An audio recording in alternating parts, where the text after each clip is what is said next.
the senator, and then to him, Albert Gore Sr. And we just need to commit to ourselves to fight these people. I mean, we can't sit here and suck our thumbs and be distracted and diverted like we're a bunch of children where, you know, the emperor has no clothes and the little kid steps forward and says the emperor's butt naked, and then the emperor's agents turn to the little 4-year-old saying the emperor has no clothes, and they say, no, you're a government agent, little boy.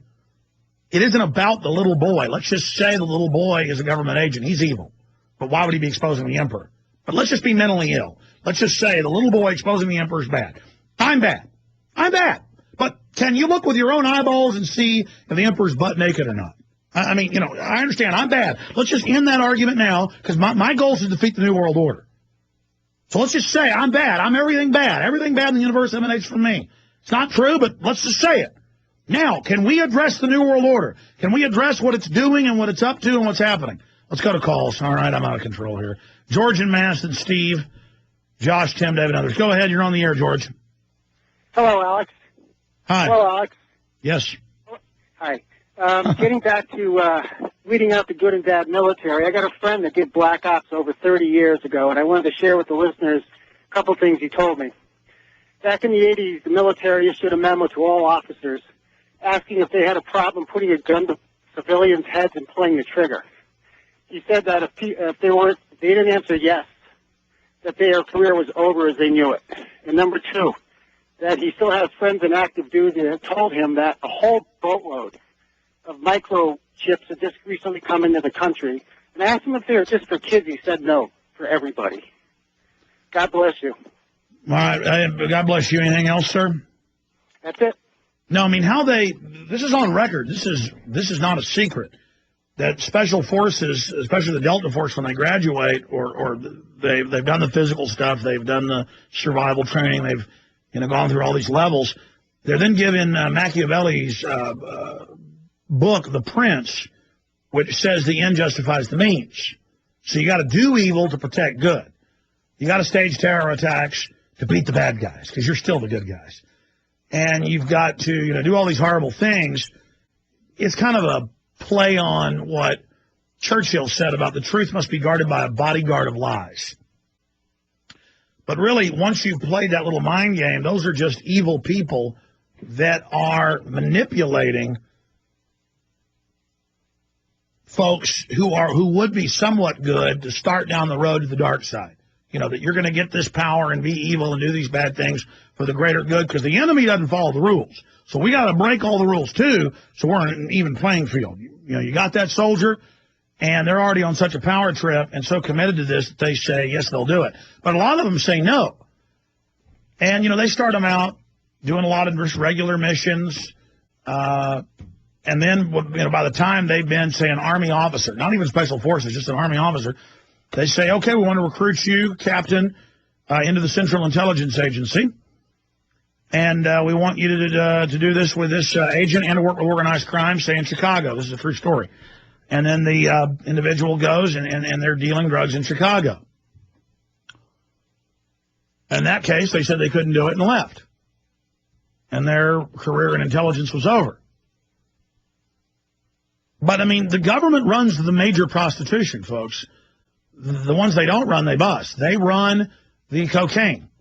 They run the heroin. They run the ecstasy. They run it all, except methamphetamine and marijuana. And that's why they wage war against those. And methamphetamine is bad for you because it'll burn you out, even if it's pharmaceutical grade. But the stuff people use on the street, because it's illegal, because it's made in back rooms with chemicals, well, to be technical, I shouldn't digress.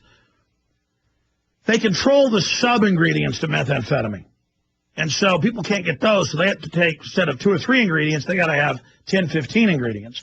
And these people, most of them, aren't chemists, or they don't have the proper tools. Even if they did, it was hard to do. They don't separate all the poison out. They don't separate all the chemicals out and get what they need. So you're using methamphetamine, you're out of your minds. If you're using bathtub, basement methamphetamine, you are out of your minds. You use the pharmaceutical stuff, you end up like Elvis. Or John F. Kennedy was on it as well. You use the street stuff, you're out of your mind. That stuff kills those people so fast their teeth falls out. They're basically zombies running around wanting more methamphetamine because you might as well just drink Drano, folks. It is so bad. Just a public service announcement there right there for you. But that's why they go after marijuana and methamphetamine so bad. It's because they don't control it. And so that's how they corrupt these people into their systems. And they pick up people for left-wing ideologies, and they work within left-wing systems to carry out the New World Order for when the left's in power. And then they infiltrate the right and try to take over those groups to control that. And the globalists are masters at getting good people to join them by believing a false narrative that they're given. Okay, let's go to Steve in Chicago. Then we'll go to Josh, Tim, Dave, and others. Go ahead. You're on the air, Steve. Well, first off, I want to talk about that sheriff there that evicted that woman. You have to know that he was the one that was involved in I'll arrest you if you don't vote for Obama. He's a maniac. But that's not the reason. Hold on. Hold on, sir. Do you know that? Yeah, it's right on the. He's called Glenn Boyer. Wait a minute. White House Black Op. Hold on. You just reminded me. I believe the sheriff of Jefferson County is in those newscasts. I think you're right. In fact, guys, did you ever find the one about they'll arrest you in Missouri if you criticize Obama? You didn't find that? And we've played it many times. John, do you have it? Find it for me, and then send it to the guys. They didn't have any luck. Okay, sir. Are you saying, Steve, you confirmed this? Yes, I did. It's been all over the press. You see, this is a White House Black Op. You know what I'm saying? This guy, he's having his strings pulled by Obama. And he said if you didn't vote, there'd be arrest and intimidation. And so this is what happens. No, I mean, I know a bunch of Missouri officials, including the sheriff that city's in. I haven't confirmed if it's Glenn. I'm not saying you're lying. I just have to confirm Oliver this. Glenn is like his nickname, Oliver Glenn Boyer, Boyer. So you know all about him. Well, I've heard about him. He's disreputable. He's not one of us. He's working for the big companies in Obama, the industrialists, bankers, international bankers. Well, no, I know that Obama's taking over all the local governments and communities. I mean, Bush helped build it for him, and now it's going to jump level. It's like, they built the platform, and then Obama's launching the system. And they really are federalizing everything. They really are getting GPS readings, everybody's doors. They really are. Can you believe that they've introduced bills to ban anybody that when government just lists you as an extremist, you can't own guns anymore? I mean, they've actually are trying it while saying on the news, there's no new gun bills. There's no new gun bills. So everybody stands down while they try to pass it. I just think this should be exposed because now you see who's pulling the strings. Well, it's driving me crazy. I didn't put this in the Obama deception. I mean, I could have made it even worse, but people wouldn't believe it about how they were intimidating people. But it's going to be in the new film because they're still intimidating people. And I have no doubt it's the White House that's got our YouTube channels and other channels being shut down en masse. I appreciate your call, Steve. The reason I know that is it's been in the press that they keep calling small compared to us. People with a few million views compared to our tens and tens and tens of millions. To the White House telling them, this is disturbing what you're doing. I don't want you to do these blogs. And the White House has their own YouTube channel. They're obsessed with YouTube. He does YouTube-only transmissions. I mean, they know that's the future.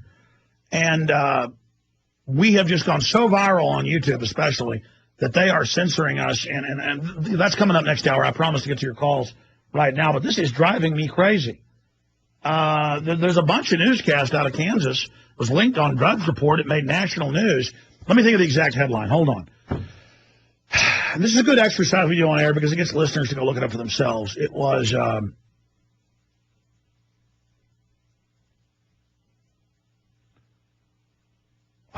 it's driving me crazy. I can't remember the exact headline. John, no luck, no dice. This was just, Infowars.com, PrisonPlanet.com wrote stories about it. We covered it ad nauseum. Man, it drives me crazy. Let's go ahead and take another call here. Let's talk to Josh in Oklahoma. Go ahead.